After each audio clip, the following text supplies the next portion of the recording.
जी सभी कह रहे थे कि राजकुमार जी को सुनना चाह रहे हैं। सब आप भी मन में है कि राजकुमार जी को सुनना है।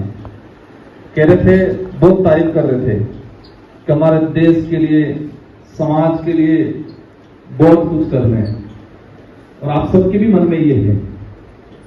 अब पता नहीं मैं क्या कर रहा हूं। एक चीज ये दिमाग में डाल देना है कि राजकुमार रोत कोई बड़ा ज्ञानदाता नहीं है और न ही 80-90 साल का बुजुर्ग है कि वो इस दुनिया को जिया है, उसको बहुत अनुभव है और बहुत कुछ सिखाएगा। और न ही मैंने आईएएस लेवल की या हमारे प्रोफेसर साहब लेवल की तैयारी कर रखी है। मतलब न ही तो मैंने कोई आईएएस लेवल की किताबी आदमी या तो अनुभव से सीखता है और सेकंड किताबों से सीखता है, तो अनुभव भी ज्यादा नहीं, मतलब अनुभव उम्र के हिसाब से आता है, सेकंड किताबों से आता है। तो ना मेरी 80-90 साल की उम्र हुई है और न ही मैंने आईएएस लेवल की तैयारी की है। मैं भी आपकी एज का ही हूं, लेकिन मुझे 2 बार विधायक बनने का अवसर मिला और तीसरी बार इस उम्र में सांसद बनने का अवसर मिला। और मेरा जो शुरुआती संघर्ष रहा है और उस संघर्ष ने मुझे बहुत कुछ सिखाया है। मेरा कोई अमीर या मध्यम वर्ग का भी परिवार नहीं था, हम बिल्कुल गरीब घर से, बिल्कुल गरीब घर से। शुरुआत में जो संघर्ष किया पर्सनल जीवन में परिवार के साथ, बहुत भयंकर संघर्ष किया। एजुकेशन प्राप्त किया।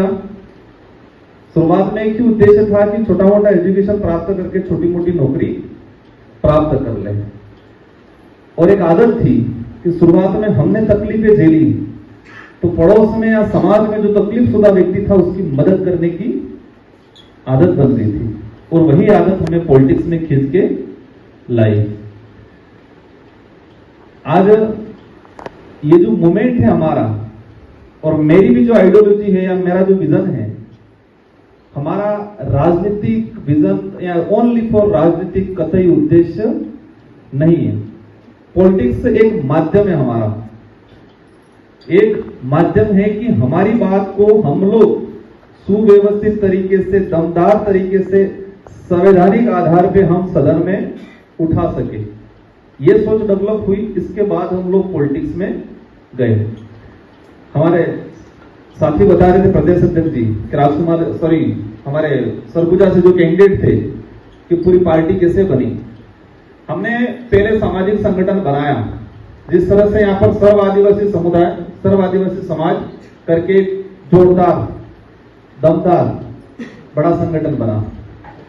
मैं विधायक भी बना था। इसके बाद 2018 में मैं 19 में आया, 20 में आया। कई बार हम लोग अलग अलग नेशनल लेवल के कार्यक्रम होते, उस समय सर्व आदिवासी समुदाय के हमारे वक्तागण हमारे दादरा नगर हवेली में मुलाकात हुई, महाराष्ट्र में मिले, हम लोग एक बार असम के अंदर मिले। तो जब नेशनल लेवल पे हम मिलते थे तो काफी खुशी होती थी। अब इसके आगे मैं ज्यादा नहीं बोलना चाहूंगा। तो हमने जो संगठन बनाया, शुरुआती संगठन हमने आदिवासी परिवार बनाया और उसमें हमने पहला जो स्तंभ रखा था, हम 4 स्तंभ पे काम करते थे। पहला उद्देश्य यह था कि हमारा संगठन राजनीतिक विहीन रहेगा। क्या रहेगा? राजनीतिक विहीन। हमारा संगठन का कहीं भी पदाधिकारी राजनीतिक में इंटरेस्ट नहीं लेगा। पहला उद्देश्य। वो पहला स्तंभ इसलिए रखा क्योंकि दिमाग में क्या था कि राजनीति गंदी होती है। शायद आपके भी दिमाग में होगा नहीं, थोड़ा है। ये हमारे सबके दिमाग में यही था कि राजनीति गंदी होती है, इसलिए हमारा संगठन राजनीतिक से दूर रहेगा। अब संगठन के आधार पर जिन मुद्दों पे हमने काम किया, हमने ऐतिहासिक शुद्धिकरण का काम किया। क्या किया? ऐतिहासिक शुद्धिकरण। मतलब हमारा जो इतिहास है, उस इतिहास पे जो कलम चढ़ाया, मॉडिफाई किया गया, उसका शुद्धिकरण का काम किया। बिरसा मुंडा का जो इतिहास है, तिलका मांझी का इतिहास है, इधर हम मध्य प्रदेश में जाते हैं तो टाटा मामा का जो इतिहास है, इस तरह के हमारे वहां के जो लोकल जो आजादी से पहले जो फ्रीडम फाइटर रहे थे, उनके इतिहास का शुद्धिकरण का काम किया। तो जैसे इतिहास का शुद्धिकरण का काम किया तो आदिवासी विरोधी मानसिकता वाले लोगों ने हम पे अटैक करना शुरू किया, मतलब वैचारिक रूप से अटैक। सेकंड नंबर, फिर प्रशासन के द्वारा अटैक करना शुरू किया। हमने आदिवासी सांस्कृतिक शुद्धिकरण का काम किया, आदिवासी समुदाय की भक्ति परंपरा, आदिवासी समुदाय की धार्मिक व्यवस्था शुद्धिकरण का काम किया। मतलब मूल जो धार्मिक व्यवस्था है इसी को स्थापित करें, उसके ऊपर जो कलम चढ़ा रखा है अन्य धर्मों के द्वारा हमारे समुदाय पे जो कलम, धार्मिक व्यवस्था पे कलम चढ़ाने का काम किया है, उसको हमने क्लियर करने का काम किया। तीसरे चौथे नंबर पे संवैधानिक अधिकार। संवैधानिक अधिकार में आ गया शासन प्रशासन। शासन में रिजर्वेशन, प्रशासन में रिजर्वेशन, शासन में मतलब नौकरियों में रिजर्वेशन, सॉरी प्रशासन में, शासन में मतलब सरपंच से लगा के एमएलए एमपी में रिजर्वेशन, उस पे हम लोगों ने काम किया। और तीसरे नंबर पे लैंड पे शेड्यूल 5 के जो प्रावधान थे, हमारी जमीन दूसरा व्यक्ति या सरकार सीधा नहीं खरीद सकता है, और पैसा एक्ट पे, फॉरेस्ट राइट एक्ट पे। लेकिन ये सारी समस्या जो पैदा हो रही है उसकी वजह से ही पैदा हो रही है। आज आपको कह रहे हो क्या माइनिंग के नाम पे विस्थापित कर रहे हैं, तो विस्थापित माइनिंग कैसे आई? स्टेट गवर्नमेंट उस कंपनी वालों को अलाउ कर रही है, उसको जमीन उसको लेके अवाप्ति करके उस कंपनी को दे रही है। आप बैठे हो जमीन पे तो आपको जबरदस्ती आपका छोटा मोटा मुआवजा लालच दे के आपको उठा के दे रही है। अगर सरकार नहीं चाहे तो आपके इलाके में जो जल जंगल जमीन की जो समस्या आ रही वो होगी क्या? लेकिन फिर भी राजनीतिक गंदी है। तो बातें अनेक हैं। अब ये सारी जो समस्या है उस समस्या का समाधान क्या है?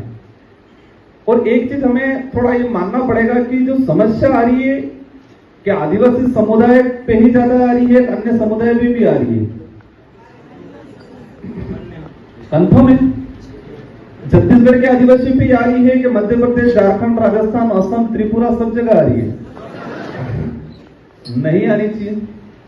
एक अच्छी बात मेरे आपके हिसाब से यहां पूरे देश में कई जगह जाना हुआ, इसके बाद जो वंचित रह गया उनके बारे में किताबों में पढ़ा थोड़ा बहुत। हम लोग आदिवासी धार्मिक अपनी संस्कृति, अपनी भक्ति, अपनी पूजा पद्धति के हिसाब से, दूसरों के हिसाब से। लेकिन मैंने 2-3 चीजें ऐसी देखी कि कहते हैं महाभारत और रामायण सबने पढ़ा होगा, सबने देखा होगा, एक एक कड़ी आ रही है, एक एक कड़ी। ये प्रोफेसर साहब, वकील साहब आर्टिकल की बात कर रहे थे। सच बताओ कितने उसके दिमाग में जा रहा था? मेरे भी दिमाग में इतना नहीं जा रहा था। सच्चाई है ये। मतलब सुन तो रहे थे हम, लेकिन समझ में 50% आ रहा था। इनकी गलती नहीं है, इनके समझाने के तरीके में गलती नहीं है, लेकिन जो हमारे आवक का जो दरवाजा है कि शुरुआत से हमने संवैधानिक अधिकार के बारे में आवक का दरवाजा खुला नहीं है। हमारा दरवाजा कौन सा खुला है? वही है। एक एक चीज महाभारत में